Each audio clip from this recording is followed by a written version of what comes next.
नमस्ते वासुदेवाय श्री कृष्णाय गोविंदाय हरे परमात्मे प्रणत क्लेशनाशाय गोविंदाय नमो नमः। 32 पूर्णमासी व्रत कथा। द्वापर युग में एक समय की बात है कि यशोदा जी ने श्री कृष्ण से कहा, हे कृष्ण, तुम सारे संसार के उत्पन्न करता, पोषक तथा उसके संहार करता हो।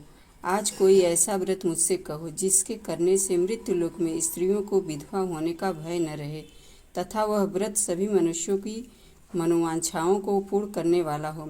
श्री कृष्ण कहने लगे, हे माता, तुमने अति सुंदर प्रश्न किया है। मैं तुमसे ऐसे ही व्रत को विस्तार पूर्वक कहता हूँ। सौभाग्य की प्राप्ति के लिए स्त्रियों को द्वात्रिशत 32 पूर्णमासी का व्रत करना चाहिए। इस व्रत के करने से स्त्रियों को सौभाग्य संपत्ति मिलती है। यह व्रत अचल सौभाग्य देने वाला एवं भगवान शंकर के प्रति मनुष्य मात्र की भक्ति को बढ़ाने वाला है। यशोदा जी कहने लगी, हे कृष्ण, सर्वप्रथम इस व्रत को मृत्यु लोक में किसने किया था, इसके विषय में सविस्तार मुझसे कहो। श्री कृष्ण जी कहने लगे कि इस भूमंडल पर एक अत्यंत प्रसिद्ध राजा चंद्रहास से पालित अनेक प्रकार के रत्नों से परिपूर्ण कातिका नाम की एक नगरी थी।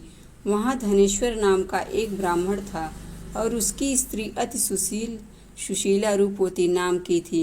दोनों ही उस नगरी में बड़े प्रेम के साथ रहते थे।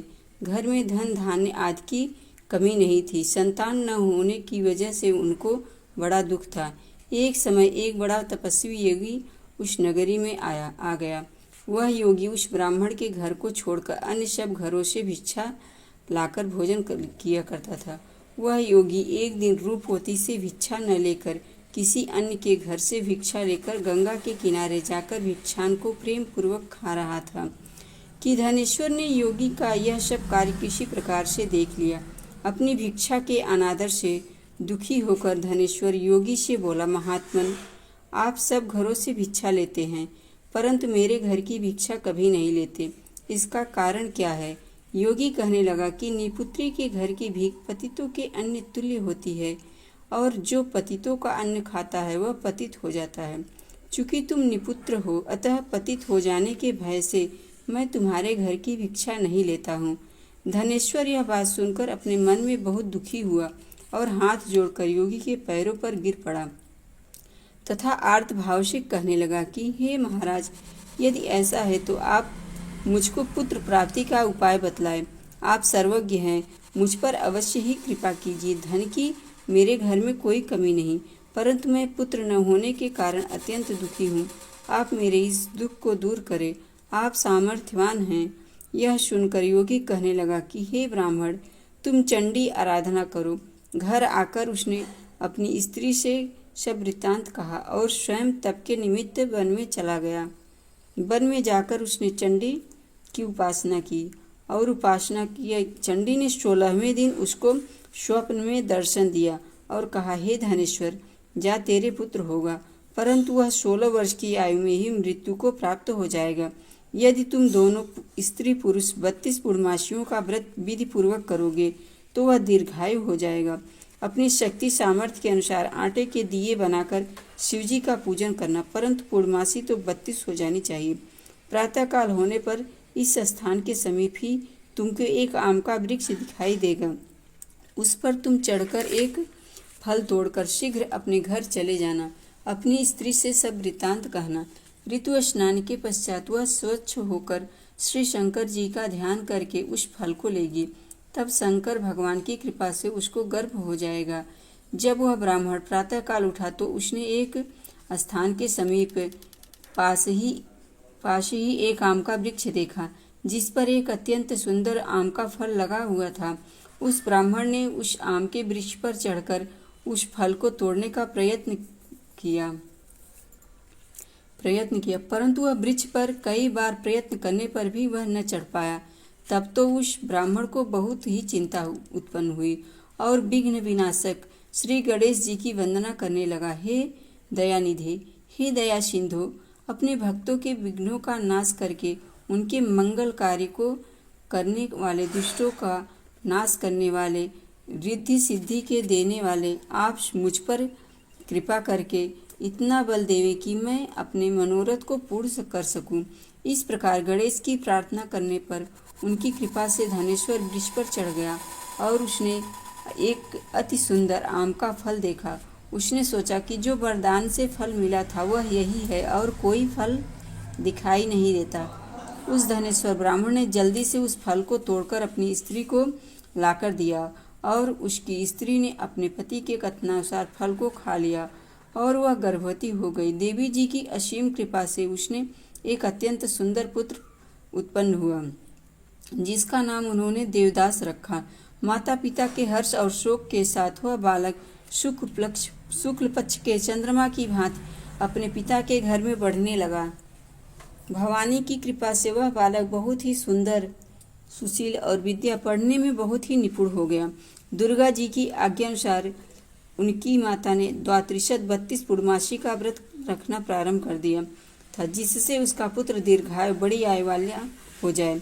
16वां वर्ष लगते ही देवदास के माता पिता को बड़ी चिंता हो गई, कहीं उनके पुत्र की इस वर्ष मृत्यु न हो जाए। इसलिए उन्होंने अपने मन में विचार किया कि यदि वह दुर्घटना उनके सामने हो गई तो वो इसे कैसे सहन कर सकेंगे। अस्तु उन्होंने देवदास के मामा को बुलाया और कहा कि हमारी इच्छा है कि देवदास 1 वर्ष तक काशी में जाकर विद्या अध्ययन करे और हम उसको अकेला भी नहीं छोड़ना चाहते, इसलिए इसके साथ तुम चले जाओ और 1 वर्ष बाद इसको लौटा लाना। सब प्रबंध करके उसके माता पिता ने काशी जाने के लिए देवदास को एक घोड़े पर बैठाकर उसके मामा को उसके साथ कर दिया, किंतु यह बात उसके मामा या किसी और से नहीं कही। धनेश्वर ने सपत्नीक अपने पुत्र की मंगल कामना तथा दीर्घायु के लिए भगवती दुर्गा की आराधना और पूर्णमासियों का व्रत करना आरंभ कर दिया। इस प्रकार बराबर 32 पूर्णमासी का व्रत पूरा किया। कुछ समय बाद एक दिन वह दोनों मामा और भांजा मार्ग में रात्रि बिताने के लिए किसी ग्राम में ठहरे हुए थे। उसी दिन गांव में एक ब्राह्मण की अत्यंत सुंदरी, सुशीला, विदुषी और गुणवती कन्या का विवाह होने वाला था। जिस धर्मशाला के अंदर वर और उसकी बारात ठहरी हुई थी, उसी धर्मशाला में देवदास और उसके मामा भी ठहरे हुए थे। संयोगवश जब कन्या को तेल आदि चढ़ाकर मंडप आदि का कृत किया गया तो लग्न के समय वर को धनुर्वात हो गया।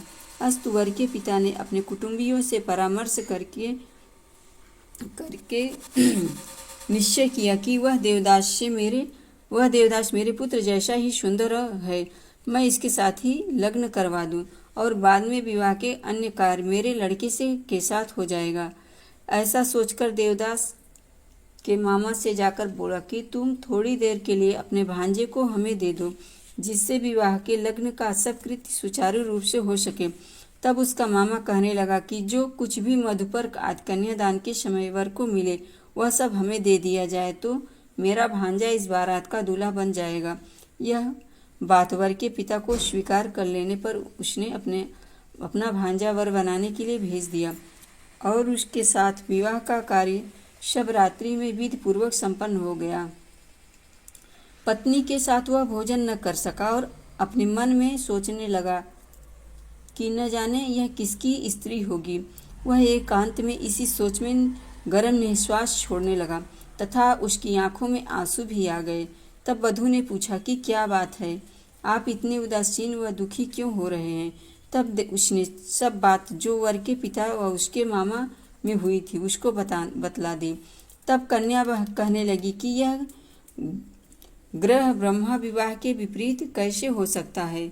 देव, ब्राह्मण और अग्नि के सामने मैंने आपको ही अपना पति बनाया है, इसलिए आप ही मेरे पति हैं। मैं आपकी ही पत्नी रहूंगी, किसी अन्य की कदापि नहीं। तब देवदास ने कहा, ऐसा मत करिए, क्योंकि मेरी आयु बहुत थोड़ी है। मेरे बाद आपकी क्या गति होगी। पहले इन बातों को अच्छी तरह विचार कर लो। परंतु वह दृढ़ विचार वाली थी। बोली कि जो आपकी गति होगी वही मेरी गति होगी। हे स्वामिन, आप उठिए और भोजन करिए, आप निश्चय ही भूखे होंगे। इसके बाद देवदास और उसकी पत्नी ने भोजन किया तथा शेष रात्रि भर वे सोते रहे। प्रातःकाल 4 बजे देवदास ने अपनी पत्नी को 3 नगों से जड़ी हुई एक अंगूठी दी, एक रुमाल दिया और बोला, हे प्रिय, इसे लो और संकेत समझकर स्थिर चित्त हो जाओ। मेरा मरण और जीवन जानने के लिए एक पुष्प वाटिका बना लो, उसमें सुगंधि वाली एक नवमल्लिका लगा लो, उसको प्रतिदिन जल से सींचा करो और आनंद के साथ खेलो कूदो तथा उत्सव मनाओ। जिस समय और जिस दिन मेरा प्राणांत होगा तो ये फूल सूख जाएंगे और जब ये फिर हरे हो जाएं तो समझ लेना कि मैं जीवित हूँ। यह बात निश्चय करके समझ लेना, इसमें कोई संशय नहीं है। यह समझाकर वह चला गया। प्रातःकाल होते ही वहाँ पर बाजे गाजे बजने लगे और जिस समय विवाह के कार्य समाप्त करने के लिए वर तथा सब बाराती मंडप में आए तो कन्या ने वर को भली प्रकार देखकर अपने पिता से कहा है कि यह मेरा पति नहीं है, जिसके साथ रात्रि को मेरा पाणी ग्रहण हुआ था, इसके साथ मेरा विवाह नहीं हुआ। यदि यही है तो बताए कि मैंने इसको क्या दिया। मधुपर्क और कन्या दान के समय जो मैंने भूषराज दिए थे उन्हें दिखाए तथा रात में मैंने इसको क्या गुप्त बात कही थी वह सब सुनाए। पिता के अनेक कथनानुसार वर को बुलवाया। कन्या की यह सब बातें सुनकर वह कहने लगा कि मैं कुछ नहीं जानता। इसके पश्चात लज्जित होकर वह अपना सा मुंह लेकर चला गया और सारी बारात भी अपमानित होकर वहां से लौट गए। श्री कृष्ण भगवान बोले, हे माता, इस प्रकार देवदास काशी विद्या अध्ययन के लिए चला गया। जब कुछ समय बीत गया तो काल से प्रेरित होकर एक सर्प रात्रि के समय उसको डसने के लिए वहां पर आया। उस विषधर के प्रभाव से उसके शयन का स्थान चारों ओर से विष की ज्वाला से विषैला हो गया, परंतु व्रतराज के प्रभाव से सर्प उसको काटने न पाया, क्योंकि उसकी माँ ने पहले से ही 32 पूर्णमासी का व्रत रखा था। इसके बाद मध्याह्न के समय स्वयं काल वहाँ पर आया। उसके शरीर से उसके प्राणों को निकालने का प्रयत्न करने लगा, जिससे वह मूर्छित होकर पृथ्वी पर गिर पड़ा। भगवान की कृपा से उसी समय शिव पार्वती जी के साथ श्री शंकर जी वहाँ पर आ पहुँचे। आगे उसकी मूर्छित दशा को देखकर श्री पार्वती ने भगवान श्री शिव जी से प्रार्थना की, महाराज, इस बालक की माता ने पहले 32 पूर्णमासी का व्रत किया था, जिसके प्रभाव से हे भगवान आप इसको प्राणदान दे। भवानी के कहने पर भक्तवत्सल भगवान श्री शिव जी ने उसको प्राण दान दे दिया। इस व्रत के प्रभाव से ही काल मृत्यु को छोड़ देना पड़ा और वह स्वस्थ होकर बैठ गया। उधर उसकी स्त्री उसके काल की प्रतीक्षा किया करती थी। जब वह उस पुष्प वाटिका में पत्र पुष्प कुछ भी नहीं रहे तो उसको अत्यंत आश्चर्य हुआ, और जब वह वैसे ही फिर हरी भरी हो गई तो वह जान गई कि वह जीवित हो गए हैं। यह देखकर वह बहुत प्रसन्न मन से अपने पिता से कहने लगी कि पिताजी, मेरे पति जीवित हैं, आप उनको ढूंढिए। 16वां वर्ष व्यतीत हो गया। तब देवदास भी अपने मामा के साथ काशी से चल दिया। इधर उसके ससुर उसको ढूंढने के लिए अपने घर से जाने वाले ही थे कि वह दोनों मामा भांजा वहां पर आ गए। उसको आया देखकर उसका ससुर बड़ी प्रसन्नता के साथ अपने घर में ले आया। उस समय नगर के निवासी भी वहां इकट्ठे हो गए और सबने निश्चय किया कि अवश्य ही इस बालक के साथ इस कन्या का विवाह हुआ था। उस बालक को जब कन्या ने देखा तो पहचान लिया और कहा कि यह तो वही है जो संकेत करके गया था।